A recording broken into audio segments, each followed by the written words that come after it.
9 cool cars cheaper than the new iPhone 10. If you're into tech at all, I'm sure you will have seen the latest and greatest new smartphone, the iPhone 10.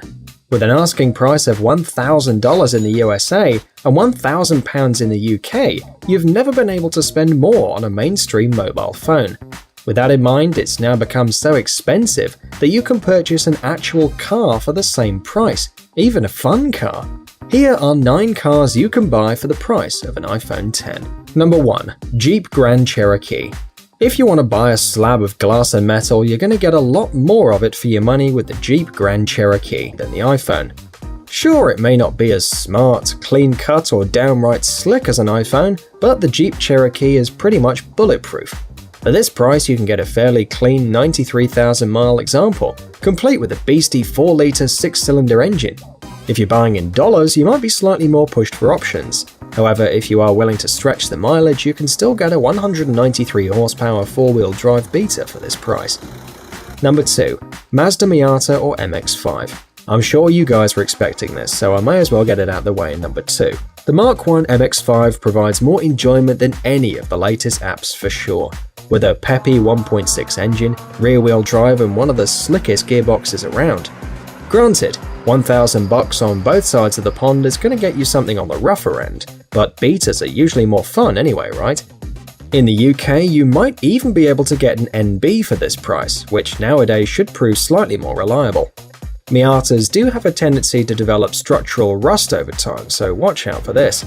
Still, even if your car lasts a few months, that's money well spent, surely. Number 3. Volvo 240. It's hard not to love classic Volvos, although at this price I'm sure you can find a few painful reasons not to. That being said, $1,000 will get you a rear-wheel drive wagon or sedan, and if you're lucky, a manual box. The 240 ain't exactly sporty, but with a few budget mods you can make it a cool project car. Unluckily for American viewers, you are likely to receive the rather hideously looking US spec regulation headlights. Number 4. Dodge Caravan. Okay, hear me out on this one. Yes, it's a minivan, but with an asking price from just $700, you can have a lot of fun for the money. Yes, it's also front-wheel drive, but with space for 6 people, you can carry all of your friends about. With the seats removed, the Dodge Caravan makes the perfect campervan too, and as they are cheap and extremely common, $1,000 should be more than enough. Granted, the 4-speed autobox is terrible, and you will probably become the laughingstock at the car festival, but when everyone else is sleeping in their tents, you will have a nice warm campervan. Number 5. Citroen Saxo VTS. I'm afraid if you're American, you will have to look at eBay UK and weep.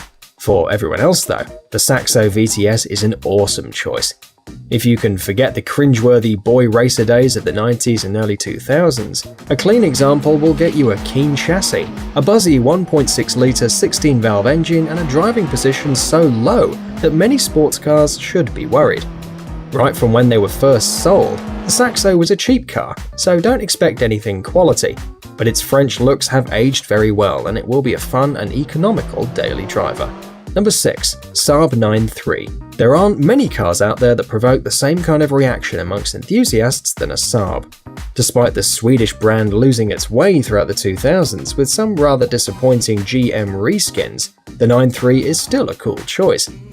If you're considering buying one, however, make sure to consider that Saab are no longer producing vehicles, so getting spare parts could prove challenging.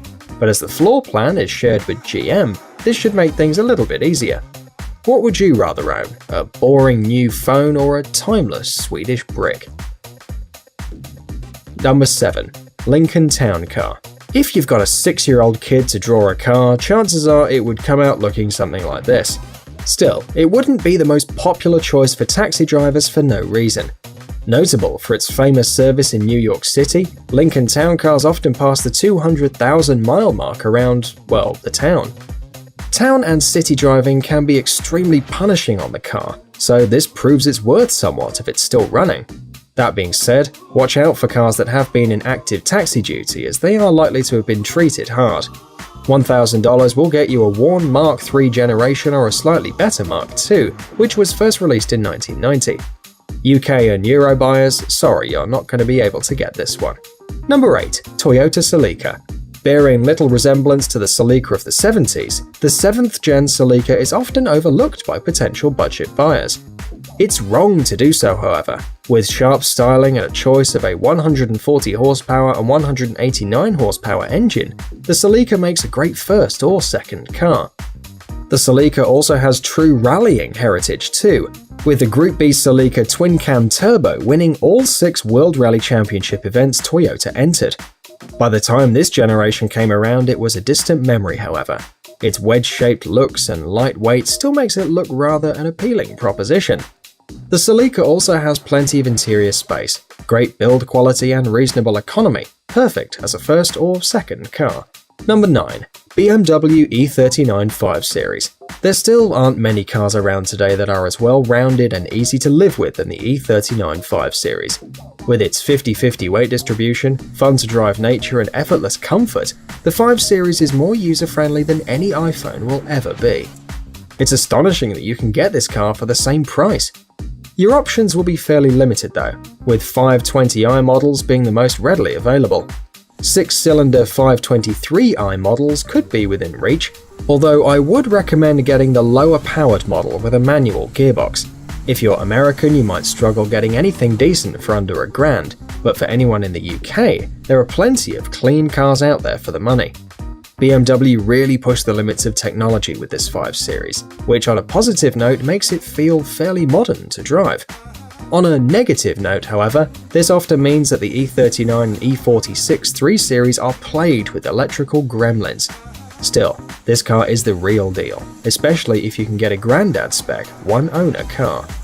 So there you are. What cars should I have included?